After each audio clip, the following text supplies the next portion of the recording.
ದೋಸೆಗೆ ಚಟ್ನಿ ಮಾಡುವಾಗ usually same ಟೈಪ್ನ ಶುಂಠಿ ಹಾಕಿ ಅಥವಾ ಕೊತ್ತಂಬರಿ ಸೊಪ್ಪು ಹಾಕಿ ಕಾಯಿ ಚಟ್ನಿ ಪುಟಾಣಿ ಚಟ್ನಿ ಮಾಡ್ತೇವೆ. ಸೊ ಈ ವಿಡಿಯೋದಲ್ಲಿ ಡಿಫ್ರೆಂಟ್ ಆಗಿರುವ ಕೆಂಪು ಚಟ್ನಿ ಹೇಗೆ ಮಾಡೋದು ಅಂತ ನೀವು ತಿಳ್ಕೊಬಹುದು.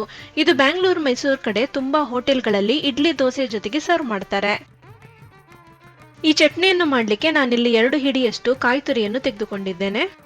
ಮೊದಲಿಗೆ ಇದನ್ನೊಂದು ಪ್ಯಾನ್ಗೆ ಹಾಕಿಕೊಂಡು ಡ್ರೈ ರೋಸ್ಟ್ ಮಾಡ್ಕೊಳ್ತೇನೆ. ಆಕ್ಚುಲಿ ಈ ಚಟ್ನಿ ಮಾಡುವಾಗ ಕಾಯಿ ತುರಿಯನ್ನು ಡ್ರೈ ರೋಸ್ಟ್ ಮಾಡಬೇಕು ಅಂತ ಇಲ್ಲ, ಆದರೆ ನೀವು ಲಂಚ್ ಬಾಕ್ಸಿಗೆಲ್ಲ ಕ್ಯಾರಿ ಮಾಡೋದಿದ್ರೆ ಇದನ್ನು ಡ್ರೈ ರೋಸ್ಟ್ ಮಾಡ್ಕೊಳ್ಳಿ, ಇಲ್ಲಾಂದ್ರೆ ಇದು ಬೇಗನೆ ಕೆಡುತ್ತದೆ. ಇದು ಒಣ ಹುರಿದ ನಂತರ ಒಂದು ಪ್ಲೇಟ್ಗೆ ವರ್ಗಾಯಿಸಿಕೊಳ್ಳಿ. ನಾನಿಲ್ಲಿ ಕೊಟ್ಟಿರುವ ಸಾಮಗ್ರಿ ಅಳತೆಯಿಂದ 3 ರಿಂದ 4 ಜನರಿಗೆ ಸಾಕಾಗುವಷ್ಟು ಚಟ್ನಿ ಆಗ್ತದೆ.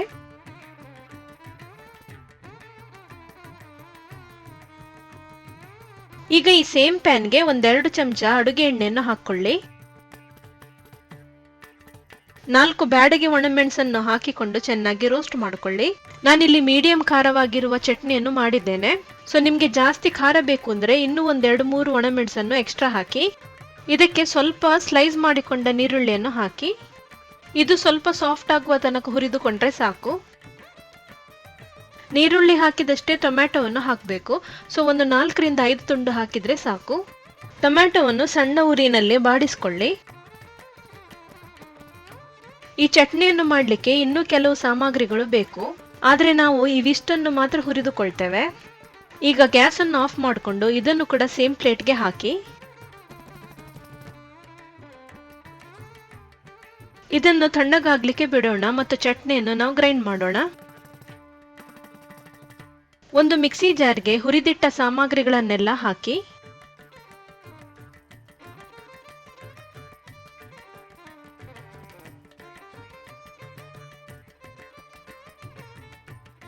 ಇದಕ್ಕೀಗ ಒಂದು ಸಣ್ಣ ತುಂಡು ಶುಂಠಿಯನ್ನು ರಫ್ ಆಗಿ ಹೆಚ್ಚಿಕೊಂಡು ಹಾಕಬೇಕು.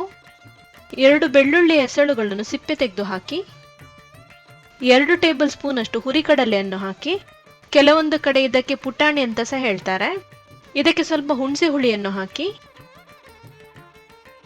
1 ಚಮಚ ಸಕ್ಕರೆಯನ್ನು ಹಾಕಿ. ಮತ್ತೆ ರುಚಿಗೆ ತಕ್ಕಷ್ಟು ಉಪ್ಪನ್ನು ಹಾಕಿ. ಇದಕ್ಕೆ ಅಗತ್ಯವಿರುವಷ್ಟು ನೀರನ್ನು ಹಾಕಿಕೊಂಡು ಚೆನ್ನಾಗಿ ಗ್ರೈಂಡ್ ಮಾಡಿಕೊಳ್ಳಿ.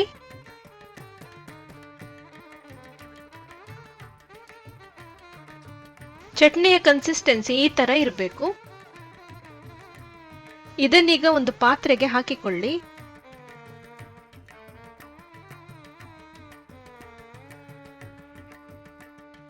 ಇದು ದಪ್ಪದಾದ ಕನ್ಸಿಸ್ಟೆನ್ಸಿನಲ್ಲಿ ಇರೋದ್ರಿಂದ ನಿಮ್ಗೆ ಎಷ್ಟು ತೆಳು ಬೇಕೋ ಅದರ ತಕ್ಕ ಹಾಗೆ ನೀರನ್ನು ಹಾಕಿಕೊಳ್ಳಿ. ನಾನಿಲ್ಲಿ ಮಿಕ್ಸಿ ಜಾರ್ಗೆನೆ ನೀರನ್ನು ಹಾಕಿಕೊಂಡು ಇದಕ್ಕೆ ಹಾಕಿದ್ದೇನೆ. ಚಟ್ನಿಯನ್ನು ಚೆನ್ನಾಗಿ ಬೆರೆಸ್ಕೊಳ್ತೇನೆ. ಒಂದ್ಸಲ ರುಚಿಯನ್ನು ನೋಡಿಕೊಂಡು ಅಗತ್ಯವಿದ್ರೆ ಉಪ್ಪನ್ನು ಹಾಕಿ. ಆಕ್ಚುಲಿ ಈ ಕೆಂಪು ಚಟ್ನಿಯನ್ನು 2 ವಿಧದಲ್ಲಿ ಉಪಯೋಗಿಸಬಹುದು. ಮೊದಲನೇದಾಗಿ ನಾವು ಇಡ್ಲಿ ದೋಸೆ ಜೊತೆಗೆ ಸೈಡ್ ಡಿಶ್ ಆಗಿ ತಿನ್ಬೋದು. ಇನ್ನೊಂದು ವಿಧ ಏನಂದ್ರೆ ನೀವು ಇದನ್ನು ತೆಳು ಮಾಡಿಕೊಳ್ಳದೆ ದಪ್ಪದಾದ ಕನ್ಸಿಸ್ಟೆನ್ಸಿನಲ್ಲಿರುವ ಚಟ್ನಿಯನ್ನು ದೋಸೆ ಇಡ್ಲಿಯ ಮೇಲೆ ಸವರ್ಕೊಂಡು ಫ್ರೈ ಮಾಡಬಹುದು. ಮಾಮೂಲಿ ಬೇರೆ ಚಟ್ನಿಗೆ ಕಂಪೇರ್ ಮಾಡಿದ್ರೆ ಇದು ತುಂಬಾ ಘಮಭರಿತವಾಗಿ ತುಂಬಾ ರುಚಿಕರವಾಗಿದೆ. ಹಾಗಾಗಿ ಇದನ್ನು ಮಸಾಲೆ ದೋಸೆ ಅಥವಾ ಇನ್ನಿತರ ಬೇರೆ ದೋಸೆಗಳಿಗೆ ಮೇಲ್ಗಡೆ ಚೆನ್ನಾಗಿ ಸವರ್ಕೊಂಡು ನೀವು ಕಾಯಿಸಬಹುದು. ಇದಕ್ಕೆ ಕೊನೆಯಲ್ಲಿ ನಾವು ಒಗ್ಗರಣೆಯನ್ನು ಕೊಡಬೇಕು. ಅದಕ್ಕೋಸ್ಕರ ಒಂದು ಸಣ್ಣ ಪ್ಯಾನ್ ನಲ್ಲಿ 2 ಟೇಬಲ್ ಸ್ಪೂನ್ ಅಷ್ಟು ಅಡುಗೆ ಎಣ್ಣೆಯನ್ನು ಹಾಕಿ. ಎಣ್ಣೆ ಬಿಸಿಯಾದ ನಂತರ ಸ್ವಲ್ಪ ಕಡಲೆಬೇಳೆ ಉದ್ದಿನ ಬೇಳೆಯನ್ನು ಹಾಕಿ. 1 ಟೀ ಸ್ಪೂನ್ ಸಾಸಿವೆಯನ್ನು ಹಾಕಿ. ಸ್ವಲ್ಪ ಕರಿಬೇವಿನ ಎಲೆಗಳನ್ನು ತುಂಡು ಮಾಡ್ಕೊಂಡು ಹಾಕಿ. ಬೇಕಾದರೆ 1 ಗುಂಟೂರು ಒಣಮೆಣಸನ್ನು ತುಂಡು ಮಾಡಿಕೊಂಡು ಸಹ ಹಾಕಬಹುದು. ಈ ಒಗ್ಗರಣೆಯನ್ನು ಚಟ್ನಿಯ ಮೇಲೆ ಹಾಕೊಂಡು ಚೆನ್ನಾಗಿ ಬೆರೆಸ್ಕೊಳ್ಳಿ.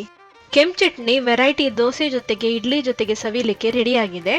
ಈ ರೆಸಿಪಿಯನ್ನು ಟ್ರೈ ಮಾಡಿಕೊಂಡು ನಿಮ್ಮ ಅನಿಸಿಕೆಯನ್ನು ಕಮೆಂಟ್ ಮೂಲಕ ತಿಳಿಸಿ. ಎಲ್ಲರಿಗೂ ಧನ್ಯವಾದಗಳು.